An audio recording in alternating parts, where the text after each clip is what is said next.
মাসুদ কামাল আমাদের সাথে আছেন।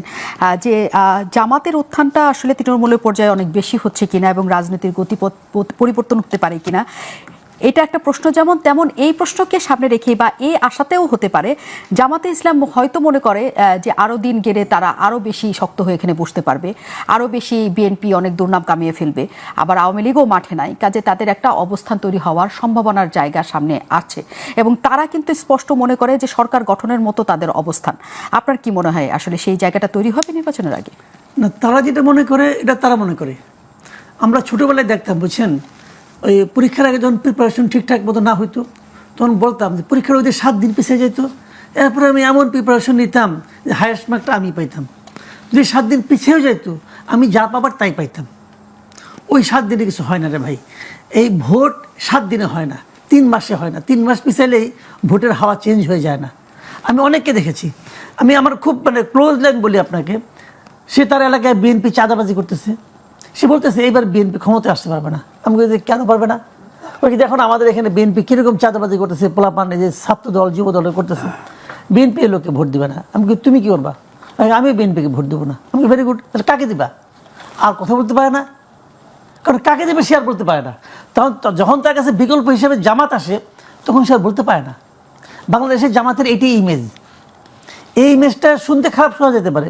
অনেকে বলে জামাতের এত লোক হয়েছে, আবার একজন লোক আমাকে এটাও বলছে জামাতের এত লোক হওয়ার মানে হলো গিয়া জামাতের সারা দেশে যত ভোট আছে সবগুলো এইগুলি, এই কটাই তাদের ভোট। তো এটাই হলো রিয়েলিটি ভাই। মিটিং কত বড় হয় এটা দেখে আপনি বুঝতে পারবেন না যে সাধারণ মানুষের মধ্যে তাদের জনসমর্থন কি পরিমাণ আছে। জামাতের নামে আমি আজকে একটা কথা বলেছেন, তারা বলেছেন সংস্কার, বিচার, জুলাই সনদ বাস্তবায়ন না হওয়া পর্যন্ত নির্বাচন হলে তারা মানবেন না, তারা আন্দোলনে যাবেন। এখন সংস্কার, বিচার সবগুলোই আসলে দীর্ঘমেয়াদী ঘটনা। দেখেন, ওনারা যদি না মানেন নির্বাচন, এটা কিন্তু সরকারের জন্য বিব্রতকর। বিব্রতকর এই কারণে যে জামাতও যদি ইলেকশনে না যায় এই সরকার বহুত বেকায়দায় পড়ে যাবে এবং বিএনপিও বেকায়দায় পড়ে যাবে। কারণ আওয়ামী লীগ নাই, একতরফা আওয়ামী লীগ নাই, জামাতও নাই, তাহলে বিএনপি ইলেকশন করবে কার সঙ্গে? এনসিপির সঙ্গে। এটা ভাই কোনো বাস্তব পরিস্থিতি না। বাংলাদেশের ইলেকশনে আসলে 12টা বাজে গেছে। আপনি যে ইলেকশনটা করতেছেন উনি অনেক বলতেছেন কিন্তু ইতিহাসের সর্বশ্রেষ্ঠ নির্বাচন উনি দিবেন। উনি কিন্তু বলেছেন এই কথাটা, উচ্চারণ করেছেন। কি বুঝে বলছেন আমি জানি না। উনি ইতিহাসও বুঝেন কিনা জানি না, সর্বশ্রেষ্ঠ বুঝেন কিনা আমি জানি না। একটা নির্বাচন হতে যাচ্ছে, আপনি একটা কথা মাথায় রেখেন, বাংলাদেশে মিনিমাম 1 কোটি ভোটার আছে। মিনিমাম 1 কোটি ভোটার আছে যারা জীবনে কোনোদিন নৌকা মার্কা ছাড়া অন্য কোনো মার্কায় ভোট দেয় নাই।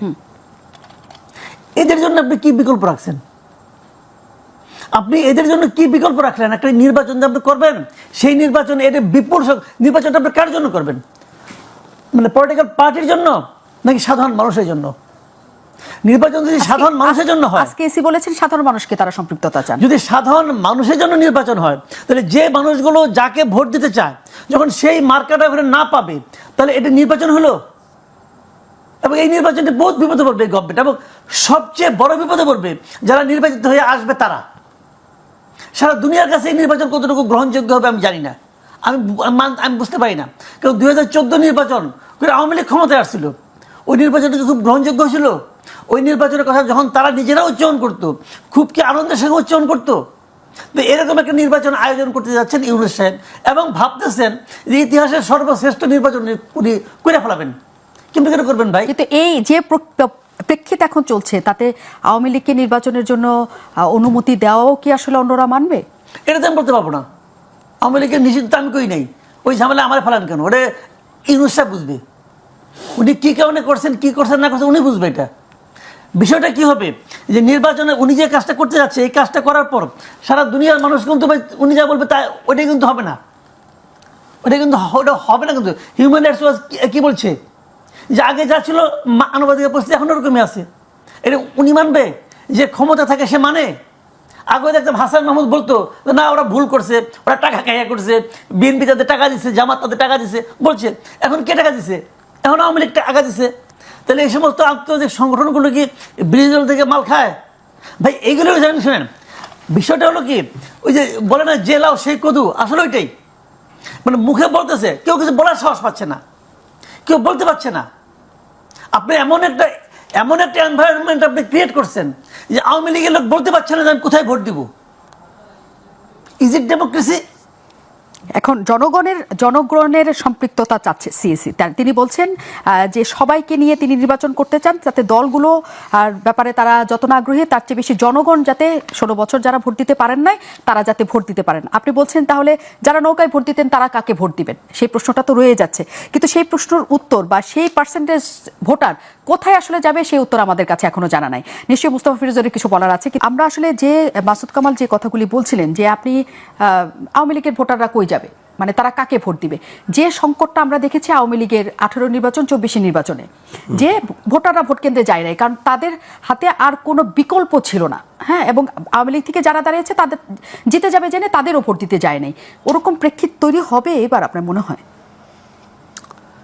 দেখেন, এটা এখন খেলতে থাকবে, মানে জামাত নিশ্চিত হওয়ার জন্য এনসিপি আর একটু সময় নেওয়ার জন্য তাদেরকে হয়তো 2027-28 পর্যন্ত ইউনিসেফকে রেখে সেটা দেশের যে অবস্থায় হোক না কেন তারা হয়তো চাইবে যে তাদের অবস্থানটা আরও ভালো হোক, এবং সত্যিকার অর্থে তাদের অবস্থা ভালো হচ্ছে, এনসিপি না, মানে জামাতের।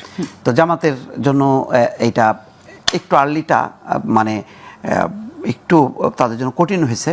কঠিন হলেও মানে পরিস্থিতিটা কিন্তু বদলে গেছে, মানে আগের অবস্থায় নেই। কিন্তু এখন কথা হলো যে কোন রাজনৈতিক দল আসবে না আসবে। যেমন আগে এটা শেখ হাসিনার সময় আমরা এটি শুনতাম, কে আসবে না আসবে এটার ব্যাপার নির্বাচন কমিশনের ব্যাপার না, নির্বাচন কমিশনের ব্যাপার না, সরকারেরও ব্যাপার না। কিন্তু একটা ব্যাপার আছে, আপনার তো কাঠামো ছিল না, আপনি নির্বাচনটা কে করবে? ডক্টর ইউনূস, আমি মনে করি যে এই কাঠামোতেও ওনার অধীনে নির্বাচনটা হওয়া উচিত না, কারণ এই সরকার বিতর্কিত হয়েছে, এখনও 2 জন উপদেষ্টা আছে, তার এটা আরও ক্লিয়ার করার দরকার ছিল। ফলে মানে একটা যদি তত্ত্বাবধায়ক সরকার আসে সেই কাঠামোর অধীনেই নির্বাচনটা হবে, সেখানে কাউকে পা ধরে আনতে যাবে না। এখন ধরেন আমি নির্বাচনটাকে মানে ওই যে 1 কোটি ভোটার আওয়ামী লীগের, তো সেটার জন্য কি এখন এখান থেকে কি প্লেন ভাড়া করে দিল্লিতে যে শেখ হাসিনাকে রিকোয়েস্ট করবে? সেটা কি মানে বর্তমান রাজনীতি বাস্তবতা সেটা কি অ্যালাউ করে না? তিনি হচ্ছেন একটা হত্যা মামলার মূল আসামি, তাহলে কে বিকল্প? কোনো আওয়ামী লীগ তো তাকে রিপ্রেজেন্ট করেনি যে না ঠিক আছে আব্দুল হামিদ আর সেলিনা হায়াত আইবি নেতৃত্ব করে দিলাম, আচ্ছা ওদের সাথে তোমরা কন্ট্যাক্ট করো, বা তারা কোনো উদ্যোগ নেবে, তেমনও তো দেখা যাচ্ছে না। তাহলে কি করবে? তাহলে যেটা করবে তত্ত্বাবধায়ক সরকার একটা হোক, নিউট্রাল নির্বাচন কমিশন থাকুক, ভাই আপনার ইচ্ছা হলে আপনি যান ইলেকশনে, না হলে যান, কাউরে হাতে পায়ে ধরে ওই পার্টিসিপেশনটা। কিন্তু এই সরকার যদি বলে যে যার ইচ্ছা যান, তাতে এই সরকারের ক্ষেত্রে কি অসুবিধা? না, কোনো অসুবিধা নেই, কিন্তু ওই যে সরকারটা ঠিক থাকতে হবে, একটা তত্ত্বাবধায়ক সরকার থাকতে হবে। ইউনূস সাহেবও করতে পারতেন, কিন্তু ইউনূস সাহেবের ঘর তাহলে খালি করতে হবে, খালি করে এটা রিয়েল একটা নিউট্রাল গভর্নমেন্ট করতে হবে। যেটা কিন্তু বলা হচ্ছে যে উপদেষ্টাদের সাথে এনসিপির কোনো সম্পৃক্ততা নাই। কি সম্পর্ক নাই? 100% আছে, অবশ্যই আছে। স্বয়ং ডক্টর ইউনূসেরই আছে, ডক্টর ইউনূসেরই আছে, কারণ তার আশীর্বাদ না পাইলে এই ধরনের 2 জন উপদেষ্টা থাকে কি করে? সারা দেশে এই যে এনসিপির যে প্রোটোকল আমরা দেখলাম, মানে পুরো বাহিনী, নিরাপত্তা বাহিনীর সমস্ত পোর্শনগুলো দিয়ে যেভাবে মিছিল মিটিংগুলি করে, এটা তো নজিরবিহীন। এটা তো একটা সরকারি দল যেভাবে করে, শেখ হাসিনার সময় আওয়ামী লীগ যেভাবে করছে ঠিক সেভাবেই এনসিপি করছে।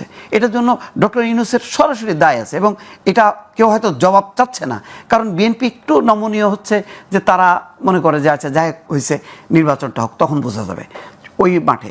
তো এইটাও করা উচিত হয়নি ডক্টর ইউনূসের। যতটুক তার দায় দায়িত্ব তো তার, মানে এখন যদি বলেন যে না আমি তো এগুলি করি না, কিন্তু না, আপনার সময় আপনার গভর্নমেন্টের অধীনেই তো। কিন্তু আজকে আসলে বিএনপির বিজয় মিছিল কি আপনার কাছে সেটা বার্তা দিচ্ছে যে এই আন্দোলনে আসার বিষয়ে, নির্বাচনে আসার বিষয়ে বিএনপির সামান্যতম দ্বিধা বা অন্য কিছু আছে, বা এই সরকারের আমলে এই সরকারের অধীনে তারা করতে চায় না, এমন কোনো ইঙ্গিত কিন্তু বিএনপির তরফ থেকে আমরা অন্তত দেখছি না। দেখছি না, তারা এটাকে মানে পাত্তা দিচ্ছে না। মানে এখন ওই মাহফুজ বা আসিফ থাকার কারণে যে খুব বেশি উল্টায় মানে করতে পারে তা না, কারণ প্রশাসন অলরেডি তাদের নিয়ন্ত্রণে চলে আসছে। এখন সমস্ত ডিসি, এসপি, ওসি সব তারা বিএনপি। তো সুতরাং এখন এইগুলি এবং নির্বাচনে তো এরাই ফ্যাক্টর। তো এই জন্য ওই 2 জন 4 জন মানে থাকাটা অস্বস্তিকর, কিন্তু এটা না বিশাল একটা অবস্ট্রাকল, সেটা তারা মনে করছে না। আর আমি বলি কি যে আমাদের একটা কাঠামোটা দাঁড় করানো দরকার, সেই কাঠামো যাতে কেউ না ভাঙে। এরপরে আপনাকে ছেড়ে দিতে হবে যে আপনার 2 কোটি ভোটার আছে, আপনার 1 কোটি ভোটার আছে, আপনাকে ওই নির্বাচন কমিশন বা তত্ত্বাবধায়ক সরকার দাঁড়ে দাঁড়ে যাবে না ভিক্ষা নিয়ে যে ভাই প্লিজ আসেন, তা নাহলে তো নির্বাচন অংশগ্রহণমূলক হচ্ছে না। আমরা যদি ওই কাঠামোটা একবার গড়ে তুলে দিতে পারি, একটা সেট, তারপরে নির্বাচন হোক, যার খুশি সে অংশ নিক, যার খুশি সে অংশ নিক না। কিন্তু আগের অবস্থাটা কী ছিল? আগে তো যেহেতু দলীয় সরকারের অধীনে নির্বাচন, তখন শেখ হাসিনার সরকারের দায়বদ্ধতা ছিল যে সবাইকে আনার, কিন্তু তারপরেও সে আনে নাই, যার কারণেই তো আজকের এই পরিণতি, রাজনৈতিক এই বিপর্যয়। এখন এই বিপর্যয় থেকে উঠতে গেলে কি করতে হবে? তাহলে ওই সময় যে আন্দোলনের মূল দাবি ছিল যে তত্ত্বাবধায়ক সরকার চাই, তত্ত্বাবধায়ক সরকার অধীনে নির্বাচন হবে, ওই রকম একটা কাঠামোটা আমরা তৈরি করি, প্রডিউস করি, দেন রাজনৈতিক দলগুলো তার মতন করে। এখন আওয়ামী লীগ যদি মনে করে যে না, তার সে যেটা করছে সেটাই ঠিক, কোনো ভুল নেই তার, সেই যেমন জামাত ইসলাম ৭১-এর কোনো ভুল স্বীকার করে না, এরাও তেমন মনে করে যে না, তাদের কোনো ভুল নাই, সেই অবস্থান নিয়ে যদি আওয়ামী লীগ এখন বসে থাকে, তাহলে হাতে পায়ে ধরে এই নির্বাচনে অংশগ্রহণ করানোর দায় এটা কারোরই নেওয়া উচিত না। এটা সংবিধানে থাকবে, তত্ত্বাবধায়ক সরকার এবং তার অধীনে নির্বাচন হবে, ফলে যার খুশি সে নির্বাচন করবে, যার খুশি সে নির্বাচন করবে না। এইটা ছাড়া রাজনৈতিক দলগুলো যাতে কোনোভাবেই ব্ল্যাকমেইল না করতে পারে, প্রতিবার নির্বাচন আসবে আর ব্ল্যাকমেইল করবে যে না, আমার এই দাবি পূরণ করতে হবে, ওই দাবি পূরণ করতে হবে, না হলে আমি নির্বাচন আসবো না, এইটা চলতে পারে না। মাসুদ কামাল, যে প্রসঙ্গটি আসছে, মোস্তফা ফিরোজও প্রথমেও সেটা বললেন এবং আজকে যেটা হয়েছে মির্জা ফখরুল ইসলাম আলমগীরও বলেছেন একটা সংবাদ সম্মেলনে যে এই নির্বাচনটা আসলে 3 মাসেই করা সম্ভব এবং আইন শৃঙ্খলা বাহিনীর যে পরিস্থিতি তারা দেখতে পাচ্ছেন, তাতে তাদের মনে হচ্ছে যে নির্বাচনটা যে কোনো সময় করার মতো পরিস্থিতি বাংলাদেশের তৈরি আছে। কিন্তু আইন শৃঙ্খলা পরিস্থিতি আমরা যা দেখছি সাধারণ জনগণ হিসেবে, তাতে নির্বাচন, এত বড় একটা জাতীয় নির্বাচন এত বছর পর করার জন্য আসলে আপনি মনে করেন যে সম্ভব? এটা আসলে এখনকার পরিস্থিতি সম্ভব? কেন সম্ভব হবে না? নির্বাচন তো মনে করেন এক মাস জুড়ে হবে না, তাই না? নির্বাচনের সময় যদি আমি মনে করি যে পুলিশ অপ্রতুল, আর্মি তো এখনই ম্যাজিস্ট্রেসি পাওয়ার নিয়ে মাঠে আছে না? আচ্ছা, তো আর্মিকে আপনি ডেপ্লয় করবেন, আর্মি এই কাজ করতে পারবে না। আর্মি তো দেশের নানা রকম আপনার নানা রকম দুর্ঘটনা, দুর্বিপাকে তো আসে মাঠে, আসে না? তো আমাদের জন্য এর চেয়ে বড় কি আছে, ঘটনার কি আছে? এই ঘটনা তো আসবে, মাঠে নামবে, আইন শৃঙ্খলা রক্ষা করবে। তাদের কাজ তো ভোটার কে ভোট দেওয়ানো না, তাদের কাজ হলো ভোট প্রদানের ক্ষেত্রে যদি কেউ বাধা দেয় সেটাকে আটকাবে। কেউ দুর্নীতি করলে, কেউ সমস্যা করলে, সন্ত্রাসী করলে সেটা আটকাবে। তো আমি তো কোনো প্রবলেম দেখি না। নির্বাচন হওয়া সম্ভব, 3 মাসে হওয়া সম্ভব। আমি তো শুরু থেকেই বলতেছি নির্বাচন হওয়া উচিত ছিল অক্টোবর থেকে, সেখান থেকে আপনি দিলেন ডিসেম্বরে, বিএনপি নিল ডিসেম্বরে, ঠিক আছে, ডিসেম্বরে মানা যায়। ফেব্রুয়ারি নির্বাচন তো ভালো হবে না, ফেব্রুয়ারির সময়টা খুব সুইটেবল টাইম না, কারণ ফেব্রুয়ারির কদিন পরেই হবে আপনার রোজা, এবং বাংলাদেশের রোজার সময় দ্রব্যমূল্য নিয়ে একটা ক্যাচাল বাজেই, সবসময় বাজে। নতুন গভর্নমেন্ট দায়িত্ব নিয়েই ওই ক্যাচালের মধ্যে পড়বে। এটাও একটা ইন্টেনশনালি হইতে পারে যে নতুন যারা গভর্নমেন্ট আসবে তাদেরকে এরা বুঝাইলো যে তুই ক্ষমতায় যেতে চাস, দেখ কেমন লাগে, এটা বুঝাই দিল আর কি। এটা হইতে পারে। কিন্তু বিএনপির উচিত ছিল কোনো অবস্থাতে ডিসেম্বর থেকে একদিন পরে না যাওয়া। বিএনপি কি কেমন গেছে জানি না, বিএনপি মনে করছে যে কোনো মতো এখানে চেয়ারে বসলে যে আনন্দ আর আনন্দ, ওই আনন্দের আশায় গেছে আর কি। যা কিছু করে সব খালি ইলেকশনটা আমাদের দাও, ফেব্রুয়ারিতে দাও, ভালো হচ্ছে না এটা। কিন্তু এটা আরও আগে হওয়া হচ্ছিল। কিন্তু যে সবাই মিলে যে নির্বাচনের কথা বলছে, আগের কথা বলছেন, কিন্তু ফেব্রুয়ারিতেও আপনারা বলছেন দেরি হয়ে যাচ্ছে, কিন্তু ফেব্রুয়ারিতে হওয়ার ক্ষেত্রেও অন্য রাজনৈতিক দলগুলো, এনসিপিকে আমরা তুলনামূলকভাবে এক পাশে আমরা এখন দেখতে পাচ্ছি, তারা এখন মূল ক্রীড়নকের ভূমিকায় দেখতে পাচ্ছি না। এনসিপি যে অবস্থানে এসে দাঁড়িয়েছে, এনসিপি কিন্তু বারবার বলছিল যে তারা কোনোভাবেই এই সংস্কার ছাড়া, বিচার ছাড়া সে নির্বাচন তারা চায় না, কিন্তু তাদের আমরা খুবই যে কঠোর একটা প্রতিক্রিয়া দেখেছি তাও না। আপনার কি মনে হয় যে এনসিপি আসলে পুরো এই ঘটনার থেকে নিজেদেরকে গুটিয়ে নিচ্ছে বা গুটিয়ে নেওয়ার অবস্থা? গুটিয়ে নিচ্ছে না, এনসিপি জানেন কি, এনসিপি স্তব্ধ হয়ে গেছে আর কি। স্তব্ধ হয়ে যাওয়া মানে তারা বোঝার চেষ্টা করতেছে যে ডক্টর ইউনূস আমাদেরকে এই রাজনীতিতে আনলো, সে কি আমাদেরকে ত্যাগ করলো, পোল্টি মারলো, সে কি পোল্টি মারলো, সে এটা কি করতেছে। আমার তাদের কাছে আশা ছিল যে যতদিন সম্ভব থাকেন। দেখেন, আমি একটা কথা বলি আপনাকে, এনসিপি এবং জামাতের মনস্তত্ত্বটা বোঝার চেষ্টা করেন। এরা হয়েছে কি, এরা তো ক্ষমতা আসতে পারবে না ভাই। যে যত কথা বলো 3 মাস 6 মাস 3 বছর করেন আপনি, এরা ক্ষমতা আসতে পারবে না। বাংলাদেশের মানুষ এখন এদেরকে ভোট দেওয়ার মতো অবস্থা আসে নাই, মানে ক্ষমতা পাঠানোর মতো অবস্থা আসে নাই। তাহলে এরা কি করবে?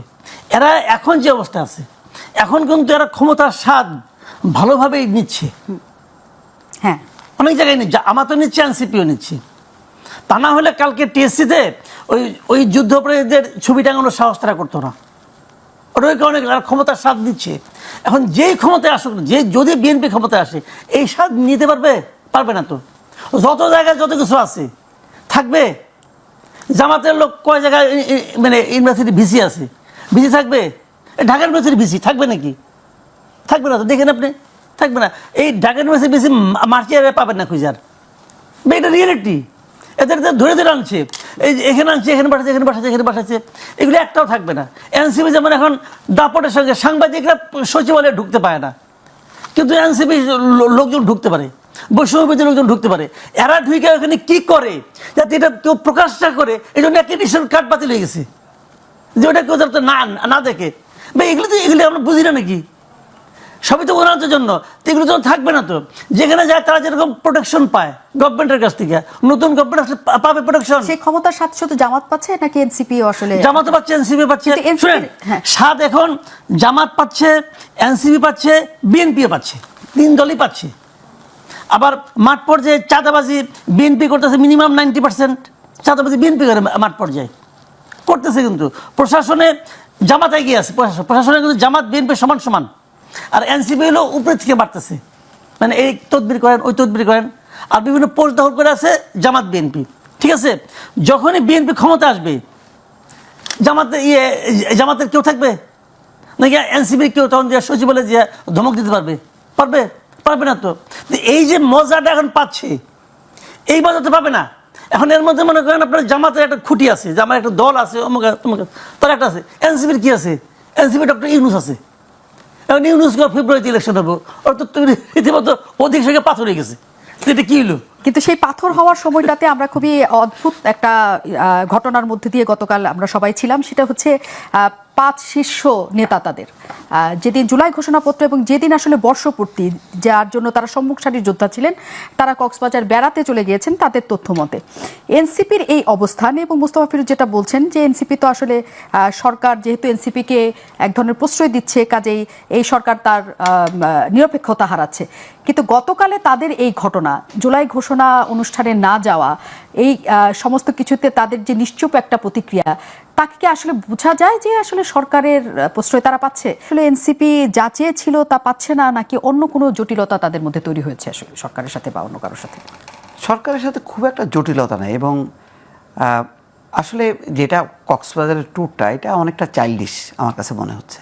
তারা মনে করছে ঠিক আছে, আমাদের নেতাদের একটা অংশ তো আছে মূল জায়গায়, আমরা একটু এই ফাঁকে দিয়ে ঘুরে আসি। এবং তাদের 1 মাস ব্যাপী এই পদযাত্রাটা, এটা আসলে খুবই ছিল।